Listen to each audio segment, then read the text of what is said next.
We were proud, we were awed, we were inspired. But I don't think any of us were really surprised, because it was clear that these 40 individuals were no strangers to service and to sacrifice. For them, putting others before themselves was nothing new, because they were veterans and coaches and volunteers of all sorts of causes. There was the disability rights advocate who carried a miniature copy of the Constitution everywhere she went. There was the census director who used to return to the home she'd canvassed to drop off clothing and food for families in need. There was the couple who quietly used their wealth to make interest-free loans to struggling families. And to this day, they remind us, not just by how they gave their lives, but by how they lived their lives, that being a hero is not just a matter of fate, it's a matter of choice. I think that Jack Grancolis put it best. His wife, Lauren, was one of the passengers on the flight, and he said, they were ordinary citizens thrown into a combat situation. No one was a general or a dictator. Their first thought was to be selfless. They knew there was a 98% chance we're not going to make it, but let's save others.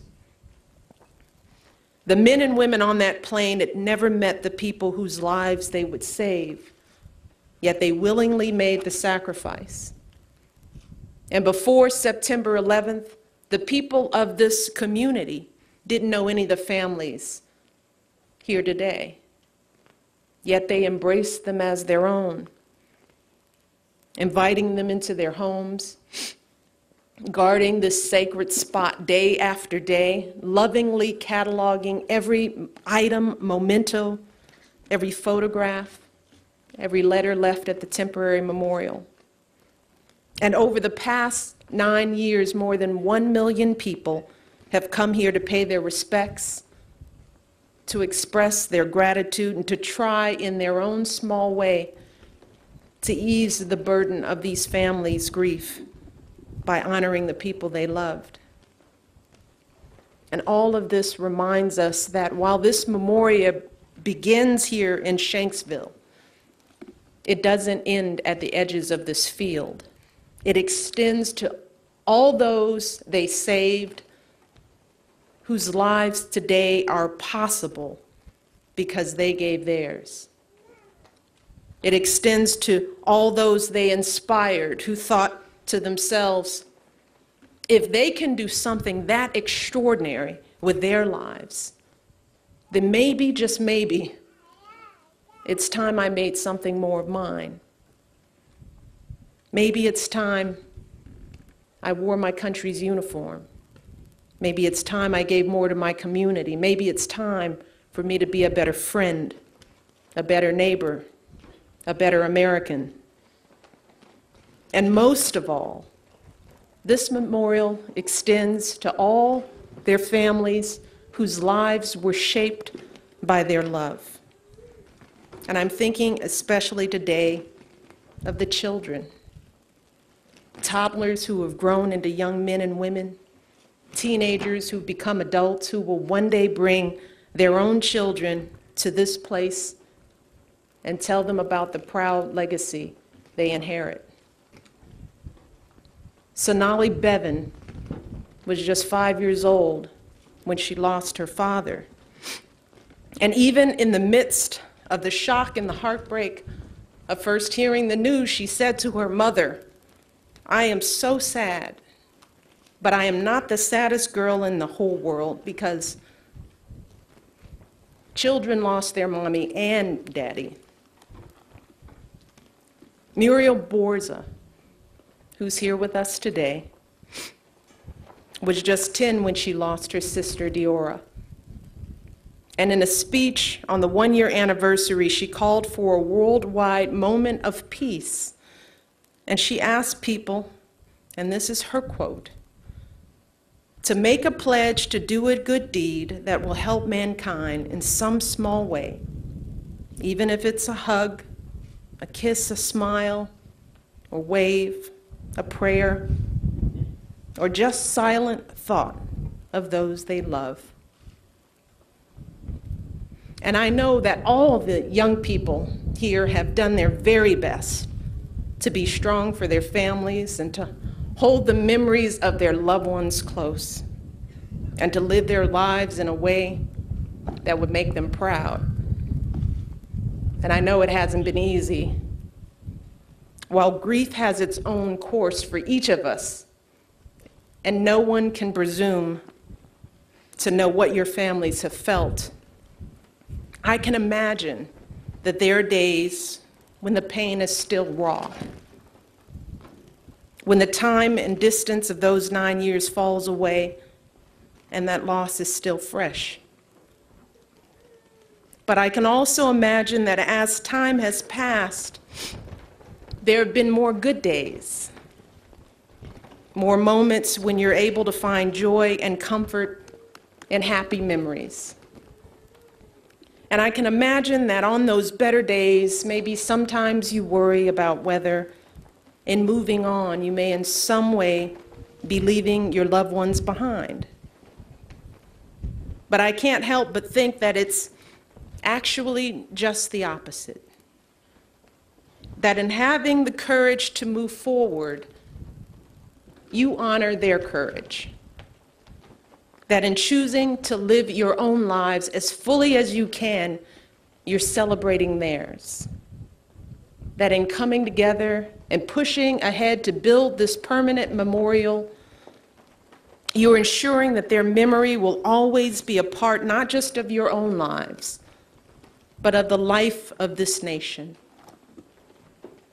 And know that because you kept going, and because you persevered, that long after you're gone, people will come here, continue to come here to Shanksville, and they will stand at this plaza and listen to the echoes of those chimes and gaze out at this field, and they will see how a scar in the earth has healed, how it has grown back as a peaceful resting place for 40 of our nation's heroes.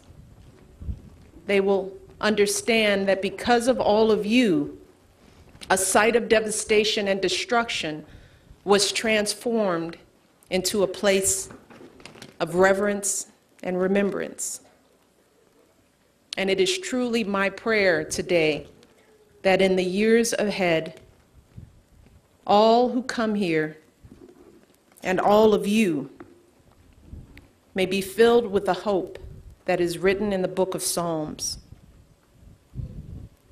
Though you may have made me see troubles many and bitter, you will restore my life again.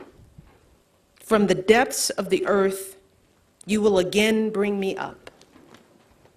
May the memories of those who gave their lives here continue to be a blessing to all of you and an inspiration to all Americans. Thank you all. God bless you, and God bless America.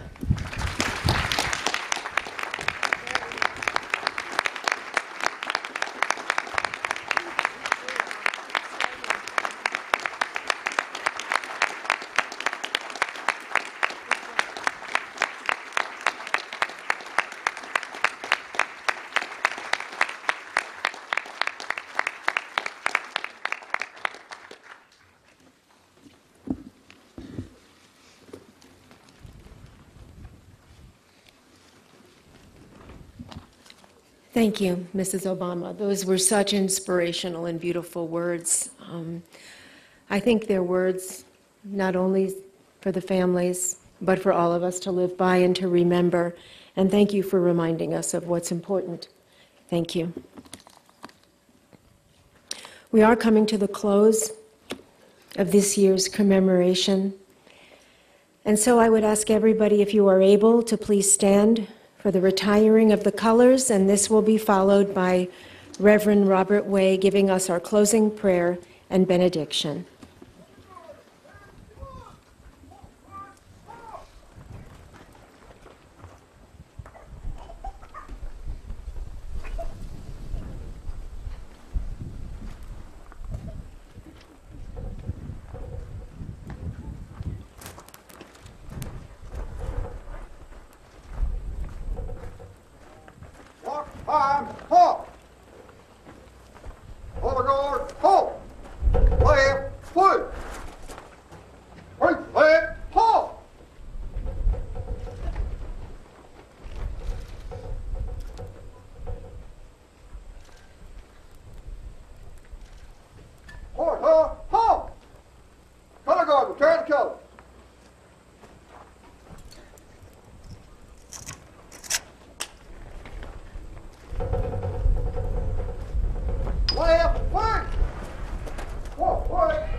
Please join me in prayer.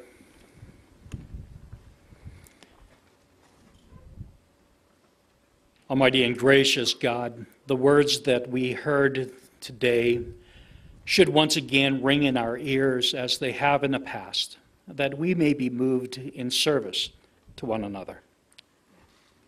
And now may our God, who is slow to judge, the God of all knowledge, give us patience and understanding of those who differ from us, and fill us with insight when we act without thinking. May the God of mercy be merciful to us when we wrong a brother or sister. May the God of truth inform us when we choose our own way without thinking of the needs of others. And may the God of peace fill us with all peace in believing, that we may rest in surety all the days of our life. Amen.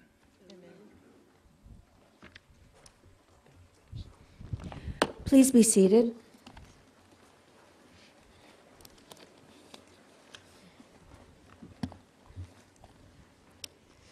Before we leave today, I want to thank the many people who have helped to make this possible.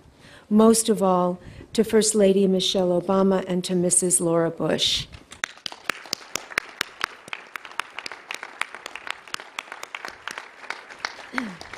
Thank you both for coming, thank you for caring, and thank you for leading our nation today in paying our respects. Please, everyone, take a moment to read in your programs all of the people, all of the organizations, all of the companies who have contributed their time, their talent, and their funds to help us today.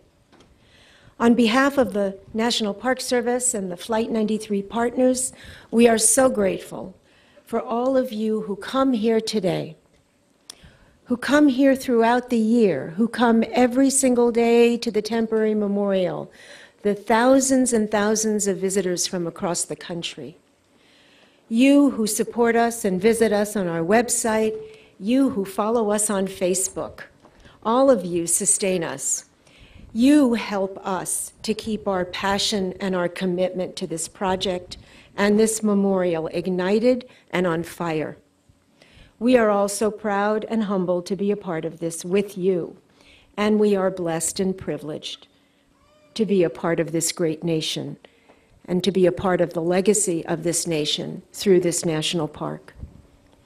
I would ask everyone to please stay in your seats until the speakers and the First Ladies have departed in their motorcade.